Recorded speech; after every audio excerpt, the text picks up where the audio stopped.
বাবাকে বাঁচাতে হলে আমাকে আগে এটা জানতে হবে যে কে বাবার অপহরণ করেছে আর কেনই বা করেছে। কিন্তু আমি জানবোটা কি করে? আমি তো সেটাই বুঝতে পারছি না।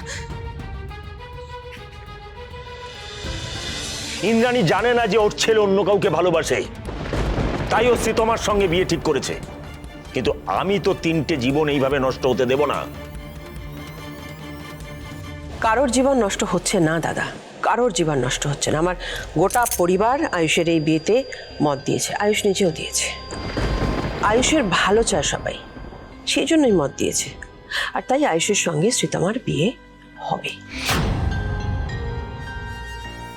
এখন এই বিয়েতে যদি কারোর সম্মতি না থাকে, সে না থাকতে পারে।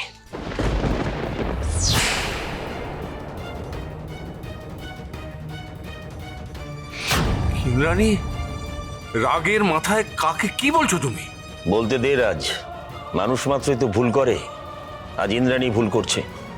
না, ইন্দ্রাণী গাঙ্গুলি নিজের সন্তানদের বিষয়ে কোনো ভুল করে না, বরং যে ভুল করে তার ভুলটা ধরিয়ে দেয়। এইবারে আমি পরিষ্কার বুঝতে পারছি আগবাড়ি এখানে আসাটা আমার সত্যি ভুল হয়েছে। বাবা বাবা বাবা বাবা বাবা তুমি এভাবে রাগ করে যেও না প্লিজ বাবা। চলেই যদি যাবি তাহলে এলি কেন? আমি তো তোদের আনন্দে সামিল হতে এসেছিলাম রাজ। সেটা তো তুমি এখনো পারো দাদা। তুমি জানো তুমি এভাবে চলে গেলে বাড়ির এত আনন্দ সেটা অসম্পূর্ণ রয়ে যাবে। এটা হতে দিও না দাদা, প্লিজ। আয়ুষের বিয়ে নিয়ে আমি এতদিন ধরে যে স্বপ্ন দেখেছিলাম, সেই স্বপ্নে তুমিও ছিলে দাদা, তুমিও ছিলে। আমি চাই না যে ওদের এই বিয়েতে, ওদের এই আনন্দে, ওদের ভবিষ্যতের পথ চলায় তোমার আশীর্বাদ না নিয়ে ওরা চলুক। কিন্তু ইন্দু, আমি থেকে গেলেও যে আয়ুষ আর শ্রীতমাকে আশীর্বাদ করতে পারবো না।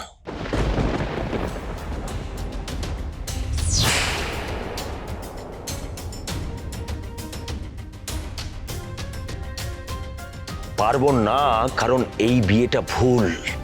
ইন্দু, জেদ ছেড়ে তোর ছেলের মুখের কথাটা না শুনে ওর চোখের ভাষাটা একবার দেখার চেষ্টা কর, তাহলে ওর মনের কথাটা বুঝতে পারবি।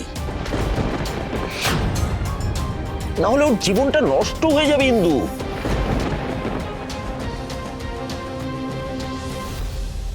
আয়ুষ আর কুসুম আমার সন্তানের মতো ইন্দু, তাই ওদের ভালো চেয়ে অভিমন্যু রায়চৌধুরী কথা দিচ্ছে ইন্দ্রাণী গাঙ্গুলিকে। আয়ুষের বিয়ে হবে, অবশ্যই হবে, কিন্তু সেটা কুসুমের সঙ্গে হবে, নইলে আর কারো সঙ্গে নয়।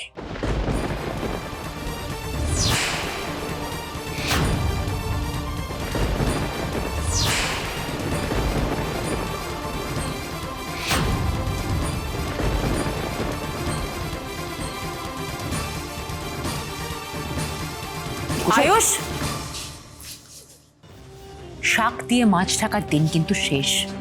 এবার থেকে এই বেড়ালের নজর কিন্তু সারাক্ষণ মাছের দিকেই থাকবে, কথাটা মনে রাখিস।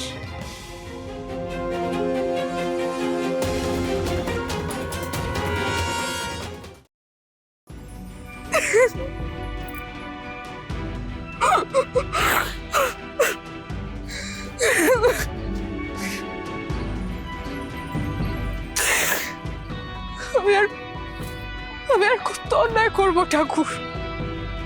আমি সবাইকে আর কত মিথ্যা কথা বলবো? আমি সবাইকে আর কত কষ্ট দেব? আর শুধুমাত্র আমার জন্য কর্তা বসায় দেবী মার চোখে মিথ্যেবাদী হলেন। এমনকি আমিও দেবী মায়ের সামনে দাঁড়িয়ে আমি ওনাকে মিথ্যা কথা বললাম। আর তো অন্যায় করছি আমি, এর শাস্তি তো আমার পাওয়াই উচিত। তুমি আমাকে শাস্তি দাও ঠাকুর, তুমি আমাকে কঠিন থেকে কঠিন শাস্তি দাও এর জন্য।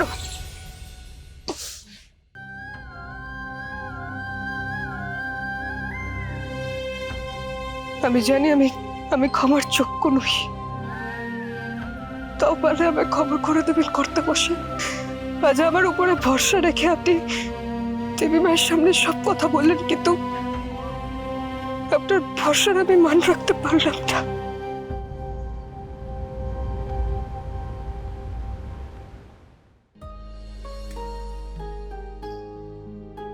নিজেকে দোষারোপ করো না কুসুম, আমিও করছি না।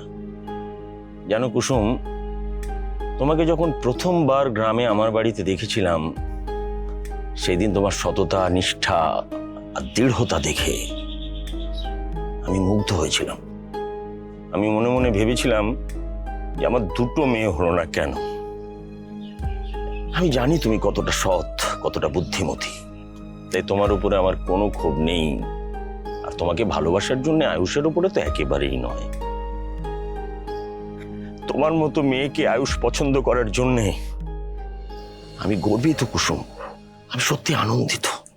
আমি তোমাদের ভরসা করি কুসুম, সারা জীবন করব। তাই আমি জানতে চাইবো না ইন্দ্রাণীর সামনে দাঁড়িয়ে তোমাদের ভালোবাসার কথাটা তোমরা কেন অস্বীকার করলে। না, আমি জানি এর যথেষ্ট কারণ আছে, থাকাটাই স্বাভাবিক। শুধু একটা ছোট্ট উপদেশ তোমাকে আমি দেব। দেখো কুসুম, ভালোবাসার মানুষকে নিজেকে উজাড় করে দিয়ে শুধু ভালোবাসলেই হয় না কুসুম, তাকে আগলে রাখতে হয়, তার পাশে থাকার সাহস অর্জন করতে হয়। যেদিন তুমি সেই সাহস অর্জন করতে পারবে, আমি অভিমন্যু রায়চৌধুরী আবার একইভাবে তোমার পাশে এসে দাঁড়াবো, কথা দিলাম। কিন্তু আমি কেন সেই সাহস দেখাতে পারছি না, সেই কথা তো আপনাকে বলতে পারবো না কর্তামশাই। বললে যে আমার বাবার জীবন বিপদে পড়বে।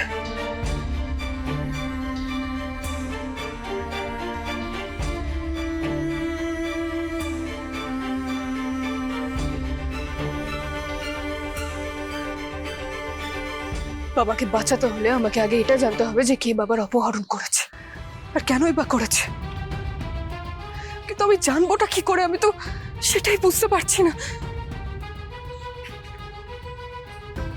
ওই লোকটা আমাকে সবসময় ছোট সাহেবের থেকে দূরে রাখতে চান, তার মানে এইসবের পেছনে ওই লোকটার হাত নেই তো? জল, একটু জল দাও, ভীষণ তেষ্টা পেয়েছে। একটু জল দাও না, জল। এত করে জল চাইছে, একটু দে না। জল খাবি? জল জল গলাটা ফেটে যাচ্ছে, দাও জল, জল দাও দাও। জল জল জল জল জল জল জল দাও না, জল দাও না। এই তো জল, নে নে নে নে, জল নে, জল নে, জল নে। কেন তোমরা তোমরা আমাকে অত্যাচার কেন করছো? হ্যাঁ, আমি তোমাদের সঙ্গে আমার তো কোনো শত্রুতা নেই।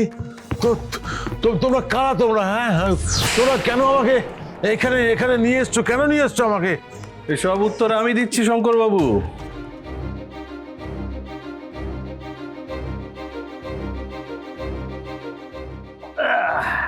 আপনি